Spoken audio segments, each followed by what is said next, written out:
I shall now make a statement in my capacity as the representative of the United States.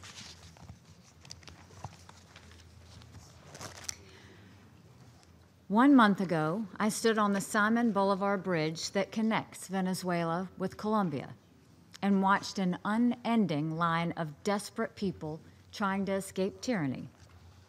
The irony and the tragedy of this bridge shouldn't be lost on any of us. Named for a great liberator, the Simon Bolivar Bridge is now an escape route for a people starved and imprisoned by a dictator. But there is also a lesson in the thousands of Venezuelans who cross the Simon Bolivar Bridge every day. Fundamental human rights are denied when a man's ability to feed his family is destroyed. Human rights are denied when a woman loses her voice in determining her own future. And when human rights are denied, the violence and instability that follow spill over borders. One nation's crisis becomes a region's crisis, even a global crisis. This process is well advanced in Venezuela. For those who say this is only a matter of Venezuelan internal affairs, tell that to the people of Colombia. Tell that to the people of Peru. Tell that to the people of Brazil. And tell that to the people of Ecuador. We are long past the point at which the narco state of Venezuela stopped being a Venezuelan security problem. And now we are seeing the start of this disastrous cycle in Nicaragua.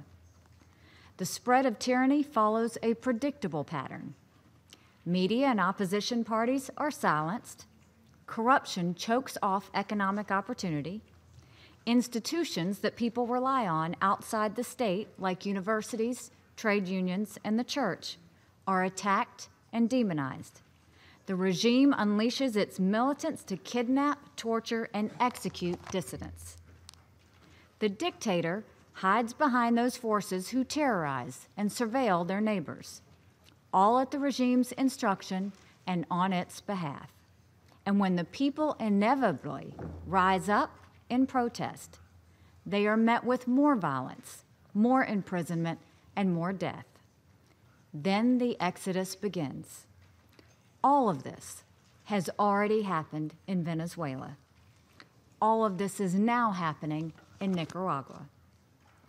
Daniel Ortega has adopted the tactics of the dictators he once claimed to oppose.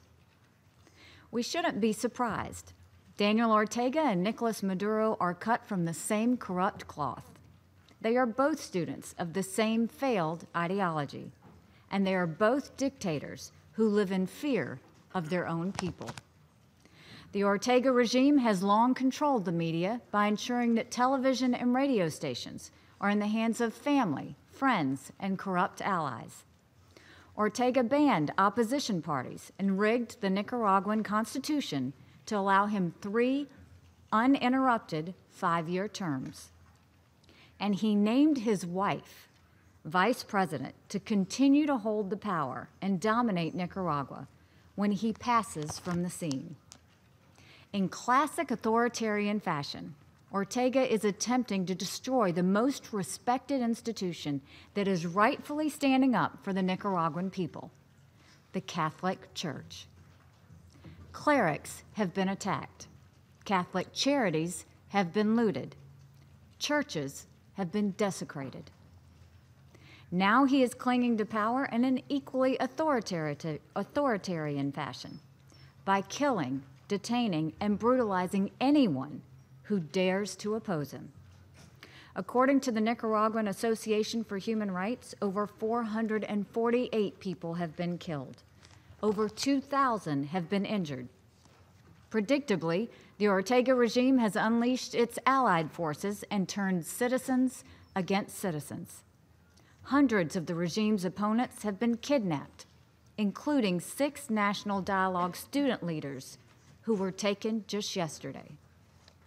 Hundreds more have disappeared, and just last week, he expelled a United Nations human rights delegation.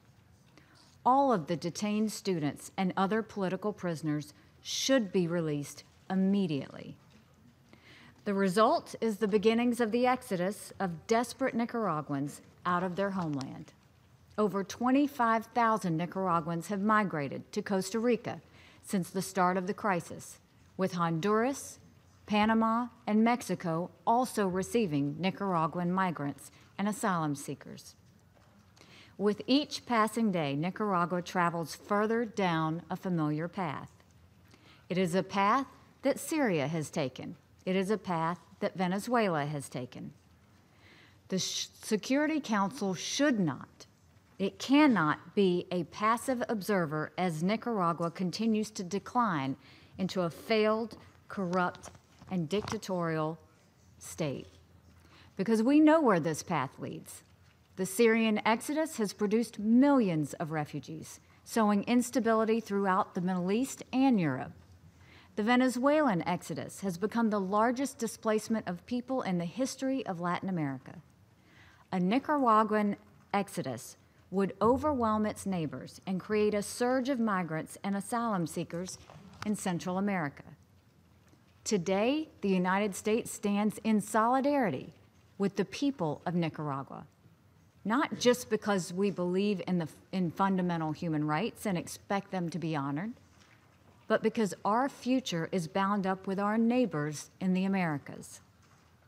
Their prosperity is our prosperity, and their security is our security. On my trip to Colombia, I met with the Venezuelan families who walked 3 hours in the blazing heat every day to cross the Simon Bolivar Bridge for just a single meal, the only meal that they would have that day. Nicaraguan families aren't this desperate yet, but we know what's coming if nothing changes.